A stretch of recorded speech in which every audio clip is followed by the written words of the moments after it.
अस्सलामु अलैकुम। ये वीडियो आप लोग देखिए, चैनल को सब्सक्राइब एंड লাইক कीजिए।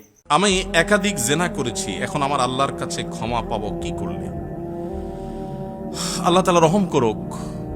অনেক ভাইরা আছেন বিভিন্ন পাপে লিপ্ত হওয়ার পর শয়তান তাদেরকে এত বেশি ভয় দেখায়, অতিরিক্ত ভয় দেখায়। ভয় যতটুকু আল্লাহকে পাওয়া দরকার তার চাইতে বেশি যদি পায় তাহলে বুঝতে হবে শয়তানে দেখাচ্ছে। ওটা কে দেখাচ্ছে? শয়তান দেখাচ্ছে। আপনি কোনো গুনাহে লিপ্ত হয়েছেন, যে কোনো গুনাহ, পৃথিবীতে এমন কোনো পাপ নাই যেটা মাপ চাইলে মাপ হয় না। এমন কোনো পাপ, এমনকি শিরকও নাই। শিরকের গুনাহ যদি করার পরে মাপ চায়, তওবা করে, মাপ হবে না? হবে না। তওবা ছাড়া মারা গেলে মাফ করবেন, এটা ভিন্ন বিষয়, কিন্তু তওবা করলে সেটাও মাফ হবে। তাহলে বোঝা গেল জেনা ব্যভিচার হয়ে গেছে, অন্য কোনো অনাচার হয়ে গেছে, অবশ্যই মাফ করবেন আল্লাহ তাআলা। হ্যাঁ, মানুষের হক নষ্ট করেছেন। যুবক ভাইয়েরা 3-4 বন্ধু মিলে চা দোকানে চা খেতে বসেছেন, বাসে উঠেছেন, গায়ে জোর আছে, বাহুতে শক্তি আছে। আমি এই জন্য বলি, 4-5 যুবক ছেলে ফেলে যখন চার দোকানে বসে তখন ওই টিবয়কে ডাকার টোন কিন্তু পাল্টে যায়। একা একা গেলে বিড়ালের মতো বলে, মামা 1 কাপ চা হবে? আর 4-5 জন গেলে কি বলে? এবারে চা দে। কথা কানে যায় না? কতক্ষণ ধরে বসে রয়েছি? কারণ আশপাশে বন্ধু বান্ধব চা আছে, শরীরে একটু ভাব আসছে, তাই না?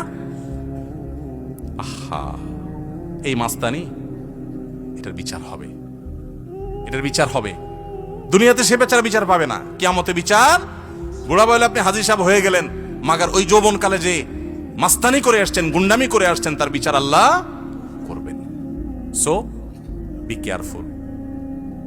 এই যৌবনকে পাগলামি করে নষ্ট করবেন না, ঠিক আছে তো? ইনশাআল্লাহ যে কোনো অন্যায় করে আল্লাহ কাছে মাফ চাইলে মাফ করবেন, কিন্তু মানুষকে ওই যে ধাক্কা দিয়েছেন, গালি দিয়েছেন, অধিকার নষ্ট করেছেন, হক মেরেছেন, এগুলো কিন্তু আল্লাহ মাফ করবেন না। সাবধান।